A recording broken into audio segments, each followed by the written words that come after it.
Read by Newgate Novelist.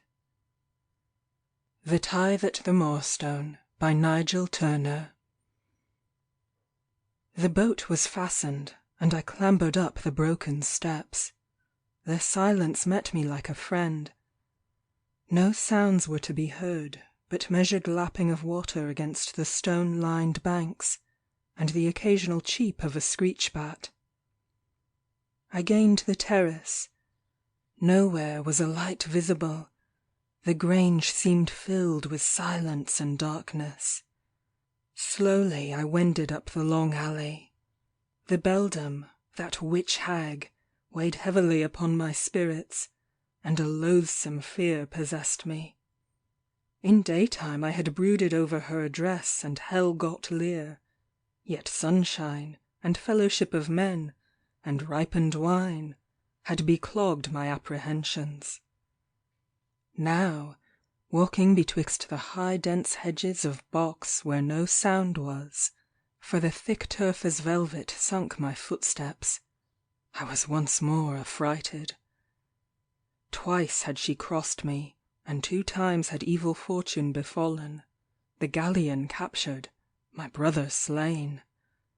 "Egad, man, what of old wives' prattle?" quoth I to myself. "Their gizzards are stuffed with ancient tales. Tush! A fig for the hag's rubbish! Did not Bab May last St. Agnes' Eve tell her beads to my name? And that evenly too. Nay, nay, her malignity cannot wanton on me." But ever and anon as I paced up the silent, fragrant alley, her words fell back again, and unwittingly I shuddered. God wot courage was a constant companion, yet a fright grew and overwrought me. My bilbo fastened in a blown branch, and I stooped to release it. A torturing scream broke shrilly upon my ears, an oath, a scuffle, then silence. "In God's name, what's ado?" I muttered, and sped up to the terrace door. It was bolted. This threw me all aback, for never before had it been so encountered. Now I heard the west gates thrown open, creaking villainously upon their hinges, a clatter of horses' hoofs, then no noise. I ran swiftly round the terrace, leapt the small stream, and hastening up the steep, stood upon the margin of the moor. But darkness of night, and softness of verdure, had swallowed up both sight and sound. I turned into the courtyard, and hurried to the wicket gate by the ancient buttery. It swung over to my touch, so speeding through the smaller hall I gained the great staircase. At the first turn I tripped over a sprawling body. In a trice I was on it, and at the throat. It was a woman. With nervous hands I struck a light, and beheld the countenance of her handmaid. "Mistress Marian," cried I thickly, "what has happened?" But she had been stunned by a heavy blow, which yet left a thick red welt upon her forehead. So in haste to ascertain the safety of my beloved, I caught up the maid, and rushed down the long corridor. The door of Viola's room stood ajar. I broke in clamouring her name, but there came no response. The chamber was empty. I flung down the woman, and with trembling hands lit the flambeau by the tall mirror. As the light filled the room, I noticed full disorder on every side. Viola must have retired to rest, for her garments with many dainty frills and ravishments of white lay flung aside, while the bedclothes were betossed. Hastily I threw water over the damsel's face, and violently shook her. "Mistress Marian!" I shouted loudly in her ear. "Where is my lady?" She opened her eyes, her lips moved, but I heard no sound. Bending down I caught the low moan, "My lord, the tithe at the Moorstone, Sir Jasper," and the goodly maid fell a faint again. This is the devil's ploy, thought I. Suddenly the heart sank within me.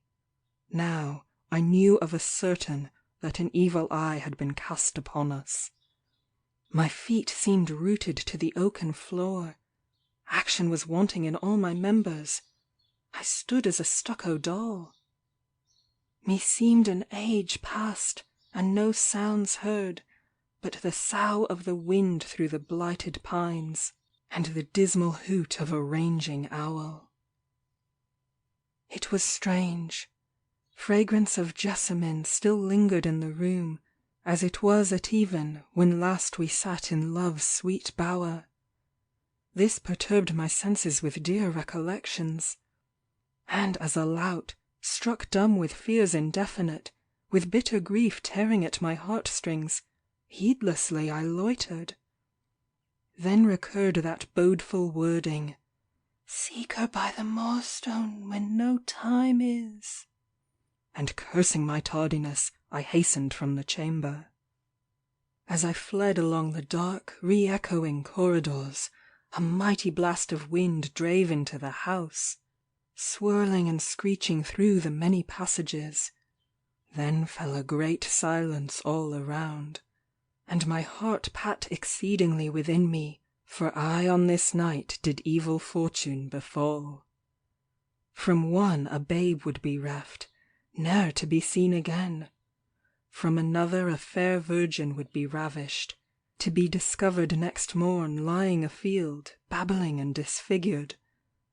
Oft times a wedded wench would be lifted from beside her slumbering bridegroom, and next morn at the waking hour a dead corpse chilled his living blood. All this crushed into my head as unwitting of the way I traversed the outer hall. Its porch stood open, and I marvelled thereat. Neither in my life, nor in my father's, had this been, for time had so rusted and encrusted the iron bratticed halls of the great door, that nigh a scoresome of strong men could scarce accomplish the opening thereof. But now it gaped to the thickening darkness. I gained the heath. All was still. Behind me lay the grange buried in the gathering night, beyond, the Moorstone.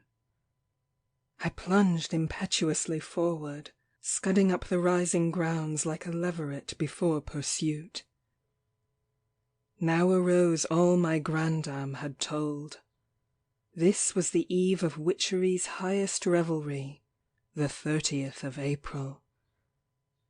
A great offering was brought this night to the Moorstone. Around hearthstones at eventide, it was whispered the evil one himself came and feasted. But no mortal had ever seen and told. Had not my father been found 20 years ago on the 1st of May, lying in deathly stupor nigh to the Moorstone, his body naked and livid, with impress of great taloned fingers all over, and never again had his voice greeted the ear. My eager feet sank in a bog, and tardily I set them down again, lest I be pitted and drawn in by the quickening morass. There was no noise but the swishel of reeds against my body as I bent on. Now and again a moorhen or water-rat was startled, and I heard it scuttle from me.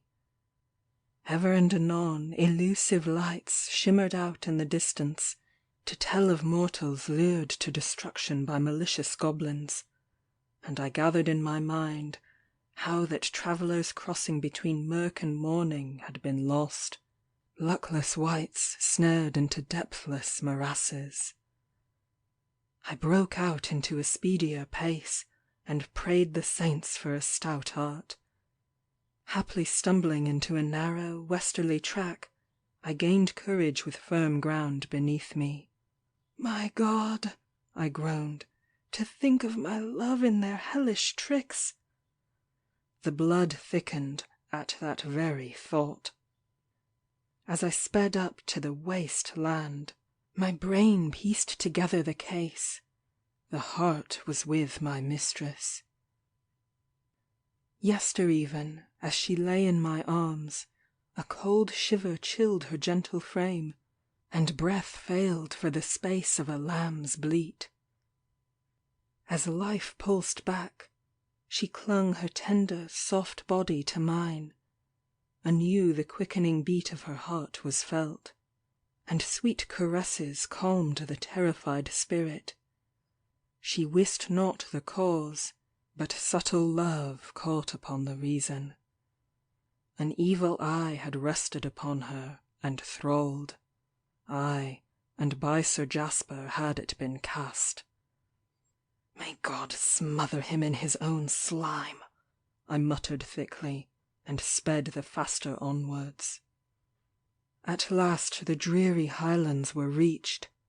No knowledge had I whereby to gain the centre, where lay the Moorstone within the circle of stone pillars gathered by heathenish hands. I was all uncertain of it. Neither moon nor stars broke the sullen darkness. No stir was in the air. All in a clap, out of the blackness to my right, came a shrill cry of "Help! Help!"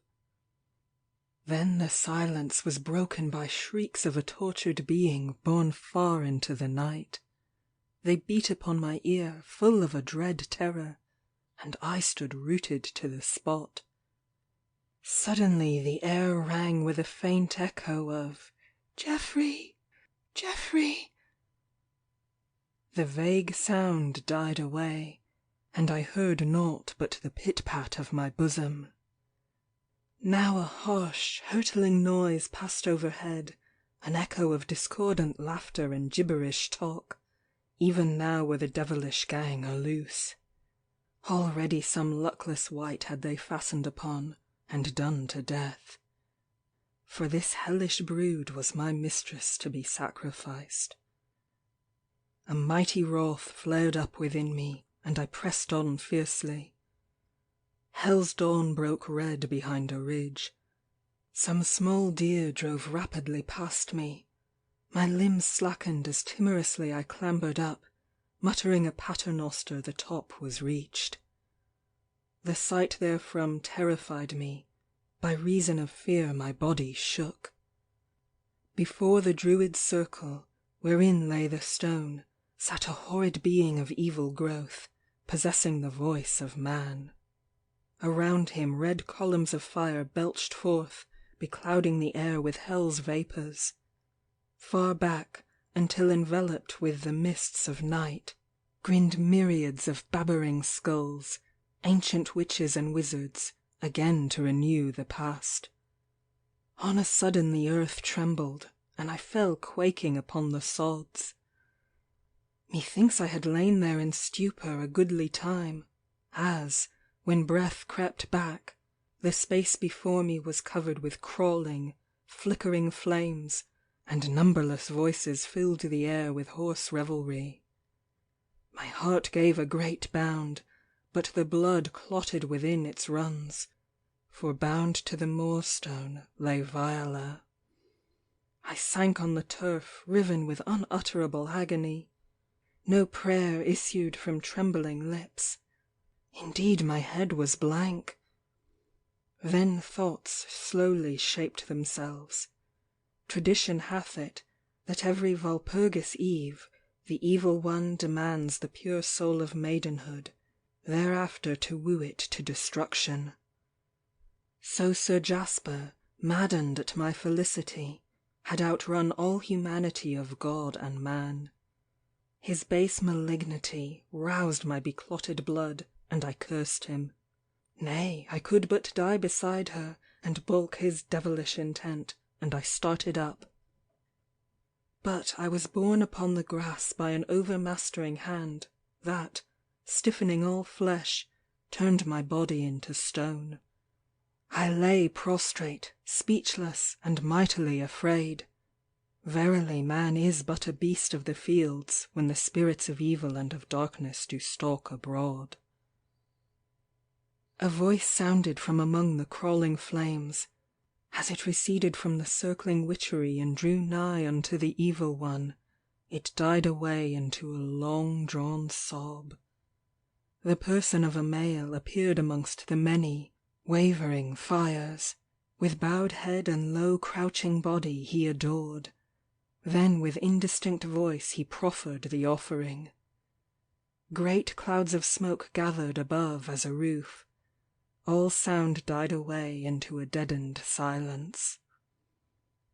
And human utterance issued from the pillar of fire, that, slowly filling the circle, enwrapped the evil growth. "It is good," it said, "and the soul of the maid is without stain." Yet there upspake a voice in reverent accents. "Almighty Master, we cast a spell upon her, for she cried on her lover to save." So the bane was recalled, yet the recumbent figure lay motionless. Forthwith there arose a mighty clamouring of many tongues crying, "A mortal is with us!" The harsh, unhallowed outcry filled the air, and curling flames shooting out their long tongues sprang upon me from the surface of the earth. My breath hardened, my pulse throbbed not, meseemed I was, and was not. Scant knowledge had I that hell's crowd surged upon me, and surged back again, baffled. Again they thronged around, endeavouring to devour me, but I was unharmed. Hideous forms filled the air, griffins with hurtling wings and monstrous faces swarmed above, darkening the dim light. Huge embodiments of winged snakes swelled up, and spitting at me, raged impotently with hellish spleen.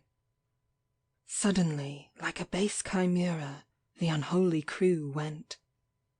Not before me but the lurid round of flame, and the motionless body of my love. Yet on all sides great-bodied creatures, mingling with gigantic, wavering shadows, noiselessly massed themselves in the heavens above, and upon the face of the sleeping lands. Afar and surrounding, the forces of hell were arranging. My heart went from me, I lay heaped upon the ground. Now the blast of a mighty hurricane wind was to be heard, then speeding nearer and nearer. Many things tossed by me, yea, the evil one would snatch at me as that thistledown borne on the gusty breeze. A speck of gold flashed in the red gloomed air, another and another, then a multitude of small birds with golden plumage and whitened breasts broke over the body of my love, settling thereon, until she was a mass of wavering gold. The wind caught me. The grim countenance of night blanched before the oncoming morn. Grey dawn peered upon the mist-swathed hills. I awoke. Starting to my feet, I gazed with surprise at my strange bed-quarters. 'Twas deuced odd to fall asleep upon the moor. Suddenly the wild fantasy of midnight clappered upon my brain, and I shivered at mere thought of it. A scurrying breeze tore asunder the seething wrack in a hollow at my feet.